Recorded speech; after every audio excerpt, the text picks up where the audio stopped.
So the rapid urbanization challenges and opportunities. Why actually we are discussing this concept in the present context? Because one is the urban population is increasing. The urban areas are contributing more than 60% to the GDP.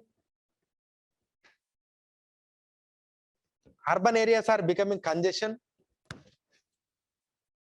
Government of India has come up with a schemes called Smart Cities Mission and Amrut Mission, and even Hriday, Prasad. These are all for some of the heritage sites also. And we have also brought the housing in the urban area, Pradhan Mantri Awas Yojana Urban. Moreover, the COVID-19 pandemic has taught so many lessons how we should not build our urban areas. Because you have seen on the day announcement by the Prime Minister with respect to lockdown, then all the workers now on the roads, all the railway stations, bus stations got filled up with these workers.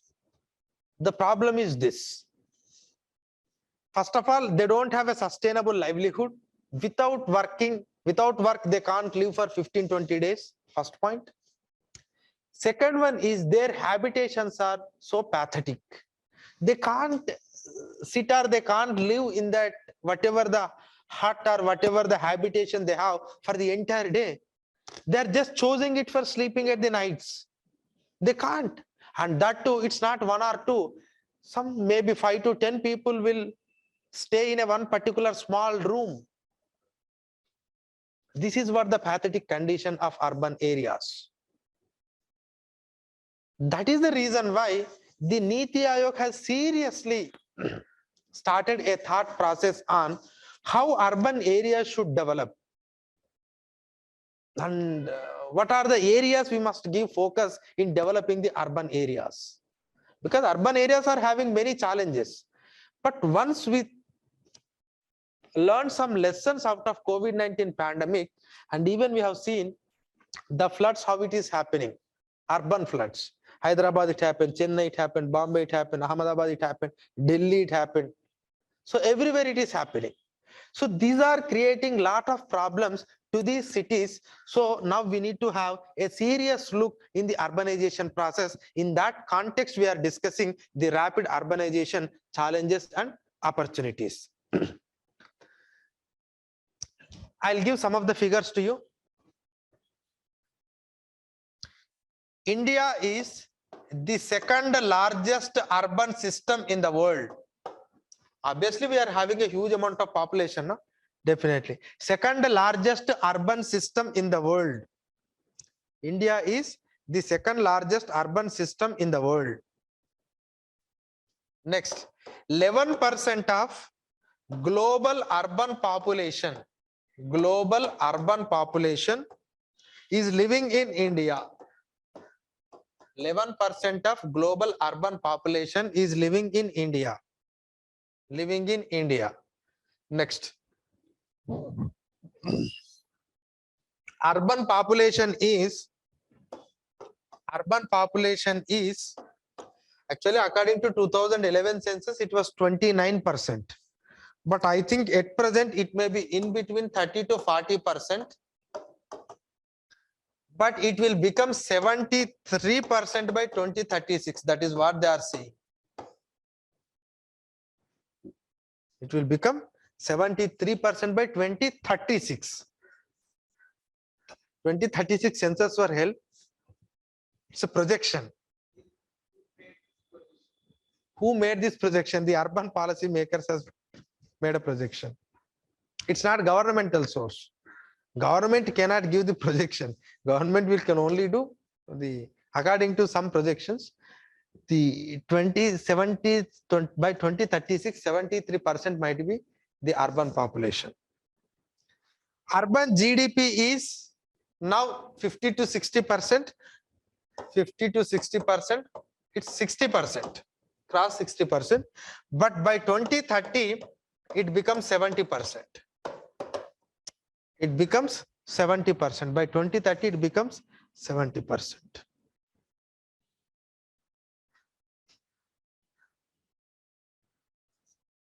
Now I'll give some more figures so that you can understand. The urban population in the 1947 was 14%. Urban population in the 1947 was 14%. In a matter of 60 years, that 50 years and 2010, in a matter of 60 years, it has doubled. That means now it is 30%. Now in the sense, it's 2011 census only, 30%. But now it don't take another 60 years to double. It will be double in within decade or decade and half. So that is now the doubling time has reduced. The doubling time has reduced. Now at one point of time, Mahatma Gandhi has said like India is living in its villages, but now India is living in its urban areas. People don't want to be people don't want to live in rural area. Rural area is not providing enough opportunities to the growing aspirations of the people. Unfortunately, I am not saying like there should be an urbanization and rural area should not be developed, or you should not bring development to the rural area. But that is what the reality. The reality is that now India is living in urban areas, but not rural areas. Critically analyze. You may get a question. You may get a question. Then you have to write what are the pull and push factors that are bringing rural people to urban areas, and how urban areas are becoming so important, how the development has started. So those are all things you can write. But so what are the factors? What are the factors that are led to the migration to the urban areas? Tell me, what are the factors that led to the migration to the urban areas? I'll divide it into two. Now you tell me, what are the push factors? Push in the sense rural area is pushing you. Pull factor means urban area is pulling you. Urban area is attracting because of employment opportunities, because of better infrastructure, health, standard of living, transportation. Tell me. Patriarchal family system, caste society system. So these are all the problems. Because of all these problems, we are moving out of rural area. Rural agriculture is not profitable. You may not be a land owning farmer. Simply you are doing. So, but urban area is providing lot of opportunities. That is the reason why we are coming into this urban area. We are coming into this urban area. But there are a lot of problems are there in urban area. I am not going to give the conventional issues to you because some of the issues you already know, but I'll bring a different issues to your notice. So tell me, what are the problems? What are the problems do you know with respect to urbanization? Environment degradation.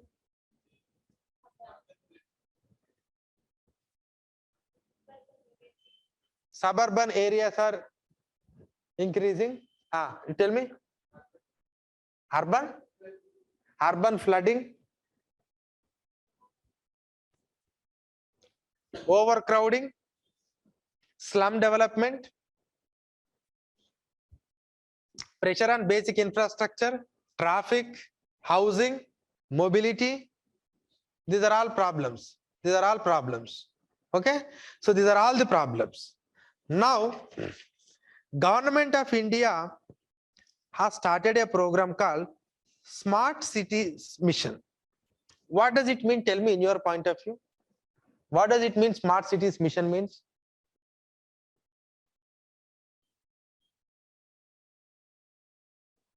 completely revamping another Trivandrum city.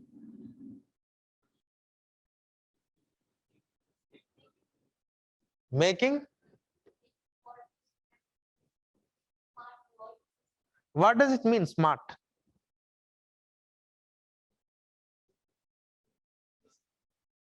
City rejuvenation. Okay, city rejuvenation. Okay, I'll take. More employment opportunities. Okay, more employment opportunities.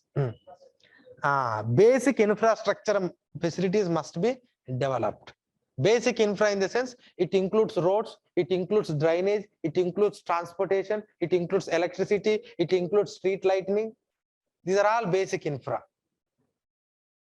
Basic infra. Okay, you're so happy, huh? That your point is taken, huh?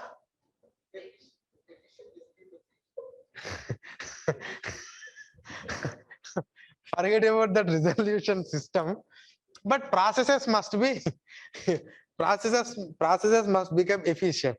That point you.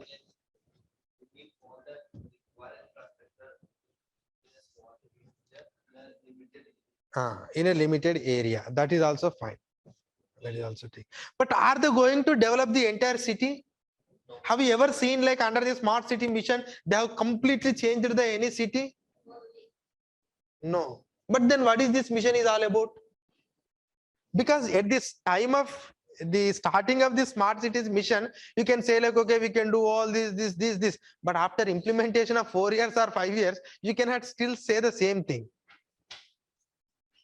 See, I'll tell you. See, according to the government,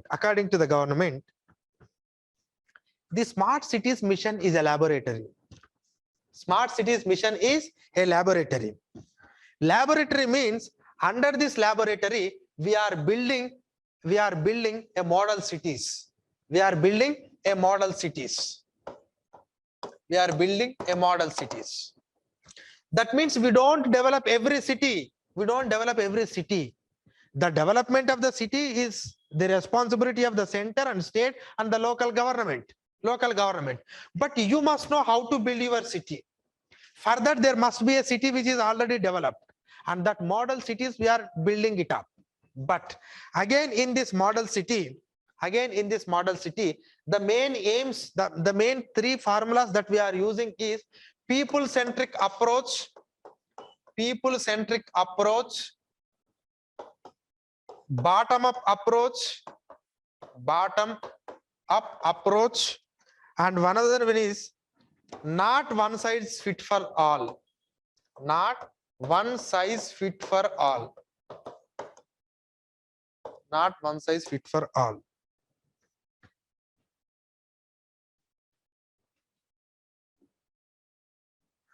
Not one size fit for all. That means under smart cities, what we are doing is we are selecting a city. And in this city, we are going into the people and we are asking what is the most important problem that the city people are facing. Okay. And that is how we are taking the problems, we are addressing the problems by addressing the people. We are not simply releasing the funds from the center to do so and so. No, we are going to a very tight or very crowd business area. We are asking them what you want to do. Sir, please decongest this area. And now they are bringing the money. And so that they are decongesting, they are widening the roads and they are doing everything. And so that it has become an economic hub. They are going to another area. There is a serious water crisis. How you can do? So they are bringing some money. They are resolving. So the point is, smart cities mission is a people-centric approach. They are focusing on the basic necessities of the people. They are taking a different issues. They are trying the different issues individually. It's a package, but individually they are addressing the issues. It is not something like bringing some thousands of crore and laying a new road in each and every road of Trivandrum city. It's not something like bringing money to bring internet connection to each and every city of Trivandrum house. It's not possible.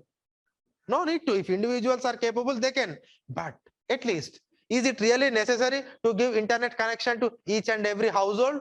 No. If you provide public Wi-Fi, it's fine. You don't need that. You don't need. So the point is, so the urban area, urban centric development under smart cities mission is something different. And we are not here to develop the entire city, but we have to select some areas and provide proper infrastructural facilities, that too with the help of people, and it should be a bottom up approach, and it is not one size fit for all. If I develop one project in Trivandrum city, that doesn't mean that I will replicate the same model. No. And I think when the smart cities mission has started, do you know how they have selected the cities? Did anyone have any idea? Is it something like at the national level, there is a lottery and they have selected the cities? No. The proposals has to come from the state. Again, state proposal, it's not direct state proposal. The urban area must send the proposal. How you are going to develop? Just give me the master plan. What are the problems in your city? Okay, we are going to give this much amount of money. Remaining money, how you are going to collect? Do you have that capacity? Yes. How? Just show me. Are the state government is going to provide any assistance? Sir, yes. How? This is how the cities were sent for the selection of smart cities. And in that, the central government has looked into, and whatever the efficient cities that they identified, and 100 cities they have selected, and they are funding. They are going to extend it. So the point here is, governments are ready to provide, but the initiative has to come from you. You must have a master plan. I am not supposed to devise a master plan for you. Once you understand that philosophy, now you can implement the smart city model to the different thing. Because when they started smart cities, everyone thought that it is something like another Hong Kong or another city where everything is digitalized. Smart. If you just give something in mobile, then immediately robo will bring all the food to you, and you can have, and we can go in whatever the skyscrapers. This is what everyone thought about smart cities, connecting every device with the internet.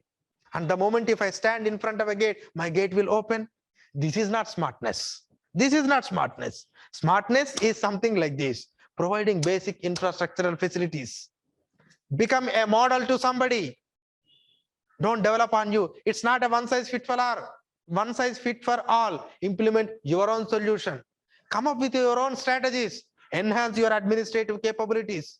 That is how you need to develop.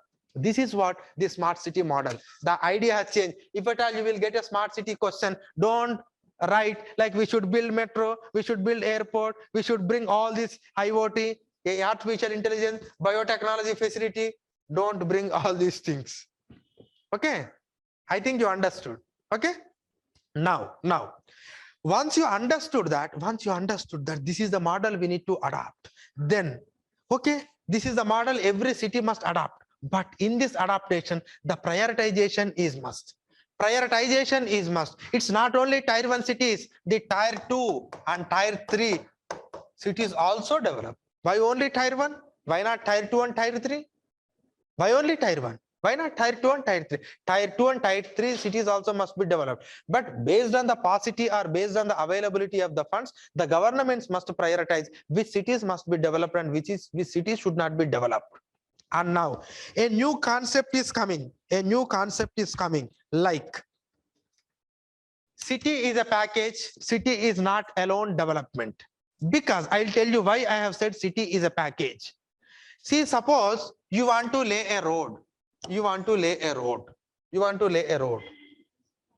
Package. It's not an individual items. It's a package.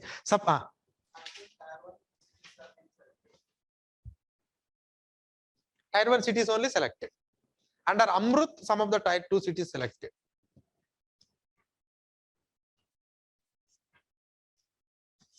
So now suppose if you are laying a road, and when you are laying a road, simply you cannot go and lay the road. Before you are laying a road, you must understand that whether the drainage is proper or not proper. Because tomorrow after laying a road, if you find that the drainage is not proper, then you will dig the drainage, that itself cause the damage to the road. Before you go for the laying of a road, you must be very clear that whether the pipeline inside the road is proper or not. The electricity cables, whether they are proper or not. whether the communication related optical fiber cables are safe or not. Without looking into that, simply if you go with the new road project, then it is very difficult. So there must be a coordination among the different ministries or different departments before you do this development. Though the concerned ministry is the Ministry of Urban Development, but the other ministry should also be concerned. Otherwise, the exercise will become infutile. And you must find an indigenous model of development.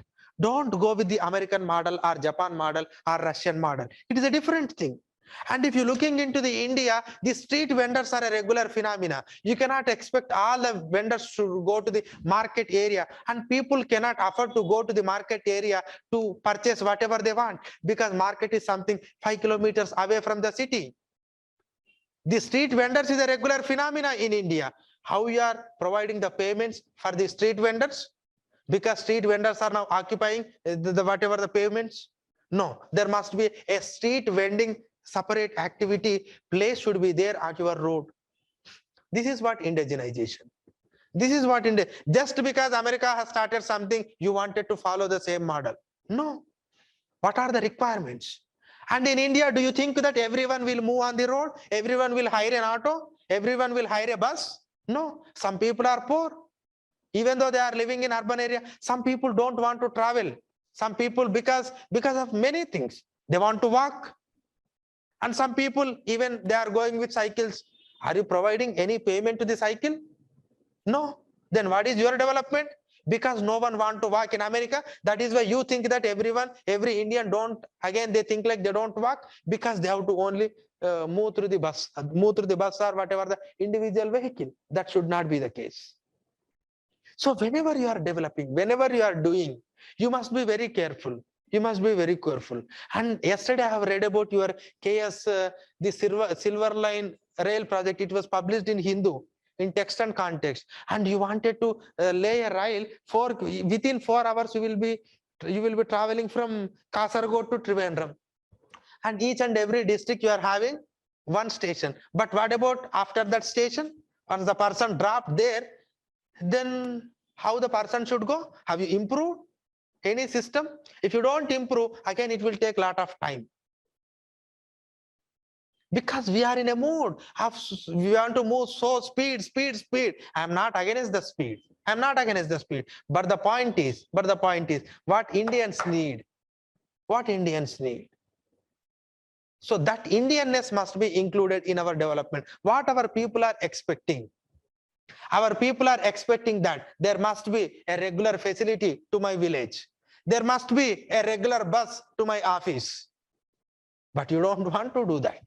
You wanted to bring a speed thing.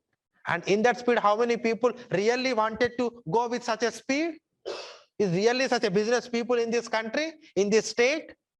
I'm not against to that project. Again, I'm saying, but what are the requirements? Because it is running with 200 kilometers per hour. That's what they are saying. But some reports saying it cannot move more than 160. But anyhow, but is there any such a requirement? It's not that we need to develop something, but is there any indigenousness or Indianness is missing? That's what your smart cities missions will tell you. What they need. See, I will give an example. Maybe in the city of Bhopal, under smart cities mission, they have developed a busy business area. It's hardly 250 or 300 meters of area. They have spent some money and they have developed.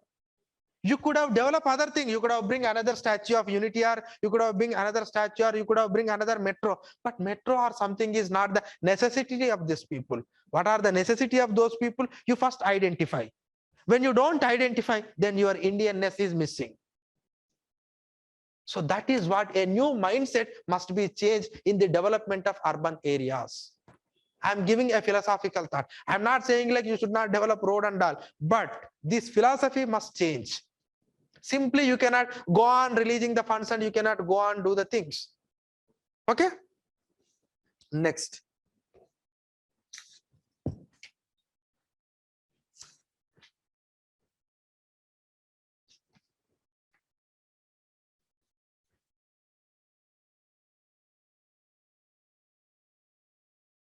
Now, one more problem I tell you, because we need to learn it from the pandemic. The density of the urban areas are so high. The density of the urban areas are so high, so congested, so congested. And you know, these, sorry, the slums itself are causing more and adding more and more things to the existing problem. Suppose I'll give an example. If there is an earthquake, lot of damage happened in the slums. If there is a fire accident, lot of damage happened in the slums. If there is any criminals, any anti-national activities, any terrorist activities, it starts from the slums, because no proper management, no proper monitoring, no proper planning. If suddenly a flood comes, suddenly that building, a dilapidated building, no structured, immediately it fell down and many people died. That means these slums are adding a lot of problems to the existing calamities. We need to rehabilitate the slums. We need to rehabilitate the slums. That is what there. And you cannot rehabilitate the people to 5 or 10 kilometers away. 5 or 10 kilometers away, because they are here, because they are finding the better opportunities. What you need to do? They don't have a land, they don't have a proper room. And that is why government has come up with a model called rented home system. Rented home system. That means what you need to do as a constructor, you can just build a rented homes, rented rooms, and government will offer subsidy. You have to give it as a rent only. Rent only. Now, one more thing I'll tell you, and density has become a very problem because of the pandemic. You need to reduce the density. And what about our health infrastructure in urban areas? We are so good about talking about the primary health clinics and community health clinics. But what about urban area? We have seen, and no one is interested to go to a hospital in urban areas, and that too we find hardly. Forget about Kerala. Kerala is doing some extent good in health aspect, but if you go to the urban areas, can you really find an urban health center? No, it's very difficult. Very difficult in urban area. Government health center, lot of private health centers are there. Lot of private health centers are there. So what about your health infrastructure? What about your health infrastructure? And what about the sustainability and the resilience of urban areas? This is must be. A resilience must be there. That means if something happens, your urban area must be resilient enough to sustain those risks. And whatever the developmental model that you are adopting, that must lead to a sustainability. And this resilience and sustainability is another important aspect for urban areas. Urban areas. And one more thing, I have already discussed this topic. Growth leads to sustainability, sustainability leads to growth. And when this sustainable development or sustainable growth is possible in urban area, when people involved in the growth process, then only it becomes again sustainable. Otherwise, it becomes the threat. I'll tell you an example. See, take the case of an urban area. Take the case of an urban area. And your urban area is this. And because of your development, because of your projects and all, the half of the urban area is developing so much. But unfortunately, the another half of the people are living in slums. They are finding menial jobs. They are not getting enough amount of money. Do you think that it leads to sustainability? No. One city will become a modern city. Another city become a hub of maybe slavery, hub of poverty, hub of antisocial activities, hub of many things. Many things. You cannot call it as this is a developed city. So if at all you want to sustain, and if at all you want to be resilient enough to whatever the threat that you are going to be, all the people must be involved. And you must address these people. You must come to them. You must ask what you want. Otherwise, you cannot develop the cities. Otherwise, you cannot develop the cities. Next. One more point, climate smart cities. It's not just a simple smart city. Climate smart city must you need to bring. Climate, and you know, whatever the points that I'm saying, these are some extra points that you already know. I cannot go with the traditional points. That is the only intention, because you already learned so many things on this development, urban area and all. Next, climate smart cities.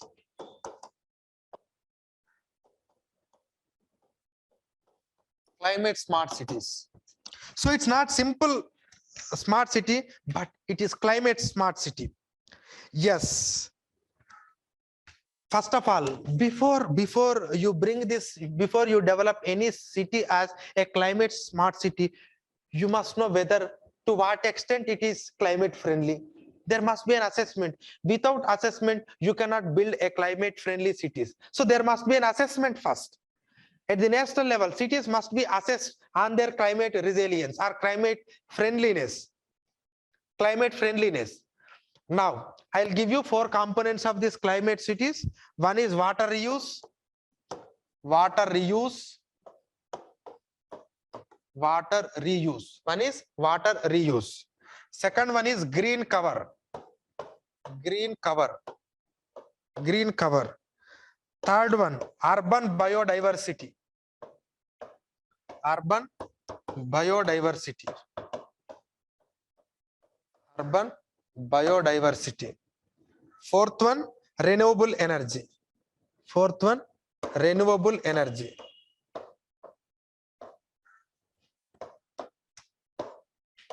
Renewable energy.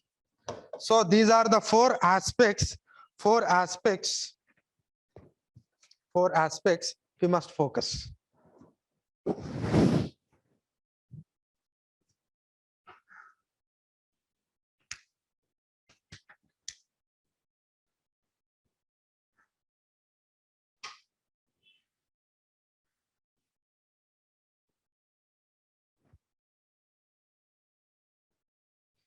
So this is what the climate smart city.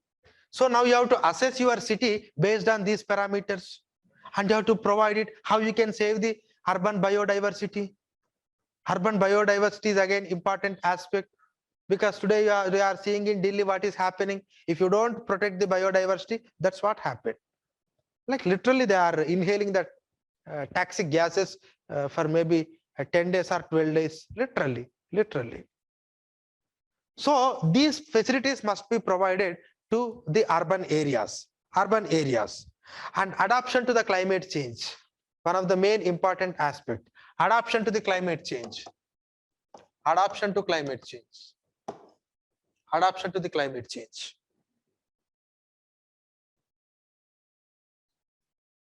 And one more thing, create a livable city connected to the neighborhood. Create a livable city connecting to the neighborhood. Where is our values, Indian values in our system? We have completely become westernized. We don't want to care about neighbors. There is no connectivity. There is no link. Nothing. So neighborhood is very important. Neighborhood. Connecting livability, livability, create livable and connected neighborhood. This is our philosophy. And whenever going for infrastructure, just bring the green infrastructure into the projects. Green infrastructure is important.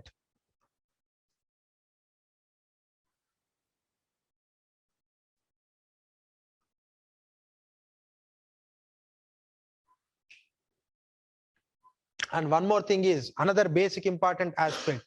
Yes, equal service, equal access to all the public services. It's not something like only someone should get and someone should lose. No. So the equal accessibility to public places and workability for all, movability for all. So everyone in the city must access to the public service. Everyone should have a freedom to move on the road. Everyone should have a freedom to walk on the road. This is what our philosophy. A neighborhoodness is important in our urban area. A climate resilient is necessary. A bottom-up approach is necessary. And I'm not only confining to this. You can also bring the technology. You can also bring the technology. Use the data management effectively. Use the data management, because you can't create or you can't modify which you can't measure. If you want to bring any change, you have to measure it. That measurement is necessary. Use data technology awareness, and based on that, take the decisions. Decisions cannot be arbitrary.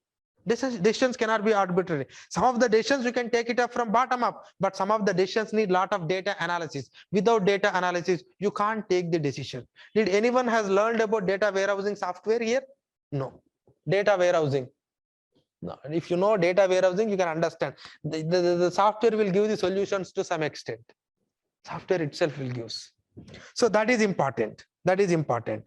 And governance structure must need a rejig.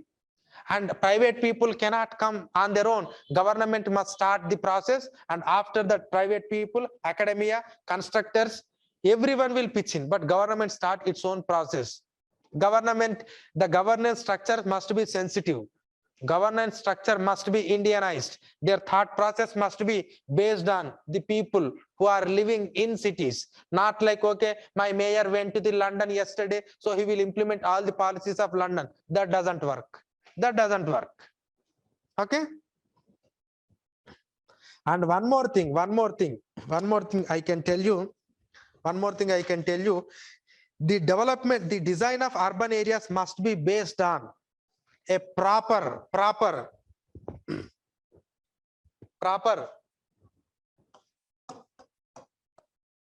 GPS or GIS model. That means now you don't have a master plans for the urban area. Do you know what is the meaning of master plan? Master plan. Any idea to anybody? Include in the sense? Include everything in the sense. Srijit, any idea on master plan?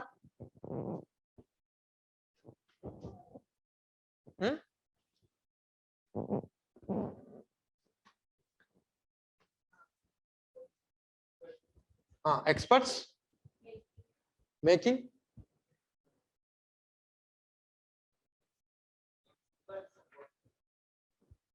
Continue the statement.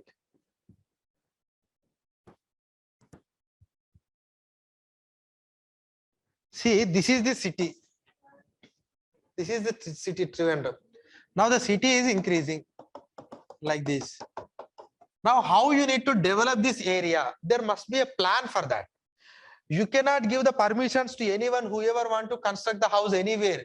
No, this is a low-lying area. So here water will stagnate. We should not allow constructing houses here. So this is the area. Okay, permission should be residential area. It is okay, residential.